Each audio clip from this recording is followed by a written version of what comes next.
Virtually everyone finds negotiation challenging at times.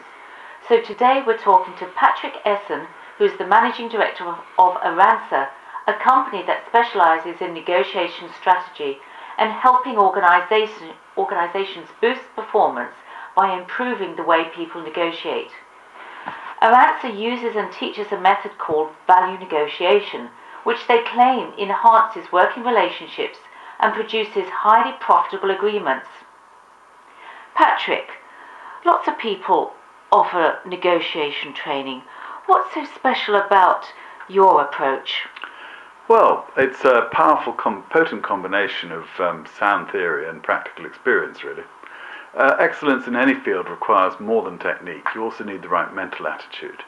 And in negotiation, that comes from having confidence in one's ability to understand and reach agreements with people who see things differently. And of course, that includes coping with all their idiosyncrasies, emotions, and occasional difficult behavior. Now, the behavioral theory behind value negotiation was actually developed at Harvard in the 80s and is now taught in many of the world's leading business schools, including INSEAD. As you know, Aransa consultants have many years' experience of negotiating at the sharp end of business, but we also have a close association with Horacio Falcao, who leads the negotiation dynamics program at INSEAD. So by combining our own experience and Horacio's expertise, we can enable people to use a proven approach which achieves great results and robust agreements. Many people wonder whether they have actually negotiated a good deal or have possibly missed an opportunity. And many others think they have a great agreement, only to find later that it isn't, when the other side lets them down. The vast majority of training in negotiation skills focuses on how to use power and glosses over the human factors. And that's why it often fails to achieve the best outcome and produces agreements that don't live up to people's expectations. Power may appear to produce a good result, but that can be an illusion. Oh, come on, Patrick. Most people quite like the idea of being powerful. Is there a problem with that? That's a good question, actually, Sandra, because power is certainly seductive. But, using bargaining power does work up to a point, but it's not reliable. It can easily go wrong, and it's not appropriate in every situation. When we talk about power in the context of a negotiation, we mean the capacity to influence or even control someone else. And one way we can do that is to offer them an incentive in return for doing something we desire. Alternatively, we might threaten them in some way unless they give us what we want. Now, people who rely on bargaining focus on these incentives and sanctions as their main source of power. It's basically a carrot and stick approach. But we need to be careful how we use power because it's a double-edged sword.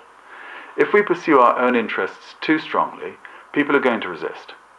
But an even bigger problem is that when the going gets tough, people tend to become more cagey about sharing information. That leads to guesswork and the sort of misunderstanding that lies at the heart of many disputes.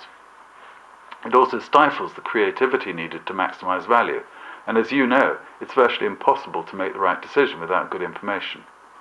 Now, some people try to get round resistance by using a softer approach. They're very open with information and they make concessions early, hoping to generate goodwill, but they then have to trust that the other side will play fair and reciprocate. And unfortunately, this more often leads to people taking advantage of their naivety. That's why it's better to have an approach that doesn't rely on power. Instead, we need to be seen as both firm and fair. Firm in order to look after our own interests, and fair to ensure people are committed to making the agreement work. So how do you achieve both when it comes to difficult issues? Well, people are more inclined to help us achieve our aims when their needs are also being met. And that's why to get the best outcome, we need to understand the interests of the other parties along with our own. Then we can explore ways to maximize satisfaction of all those interests. A big mistake bargainers make is to focus on a proposal before exploring the interests and options well enough. At some stage, of course, we must also agree what's going to happen and who's going to get what, and we need to do that in a way that's clearly fair and reasonable, because this legitimacy ensures people are committed to making the agreement work. But all of this hinges on having a sound relationship and being able to communicate effectively. So contrary to what many people may think, techniques for prioritizing issues, making proposals and trading concessions are actually only of secondary importance. The first priority is to build a bridge with the other parties because this is what makes high-value, reliable agreements possible. But Patrick, people have been negotiating for centuries. Why do you think we need a new approach now? Well, actually, the evidence is all around us in the form of missed opportunities and needless disputes, which waste enormous amounts of time and money. And much of that waste could be avoided through better negotiating. But Sandra, negotiating isn't only about commercial deals. Many internal decisions also involve negotiations between people with different points of view. And they need to be able to reach decisions without descending into a huge argument. Conventional bargaining certainly won't help them. In fact, it's more likely to be divisive and cause turf wars. Think of the world we live in now. It's a world of globalization, lean organizations, tight quality control, just-in-time delivery, strategic partnerships, and large-scale projects. It's complex and fast-moving.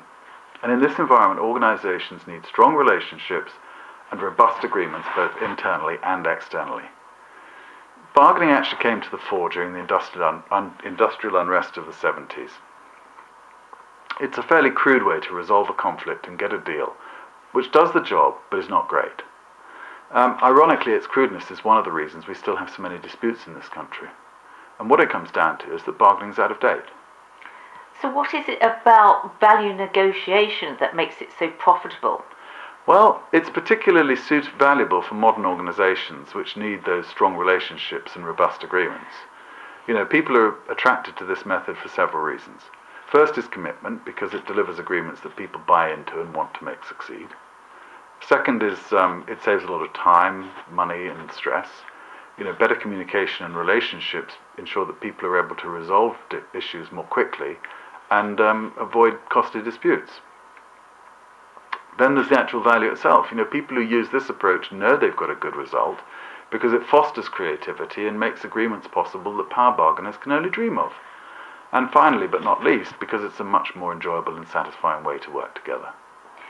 I'd like to understand more about this, Patrick. How can I do that? Well, basically, Horacio, who I mentioned earlier, Horacio Falcaio, has actually written a very comprehensive book on the subject.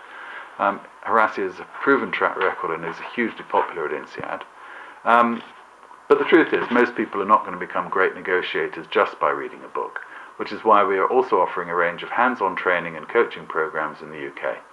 Our link with Horacio ensures we provide world-class training based on the same material and methods that have already proven their worth in one of the world's leading business schools.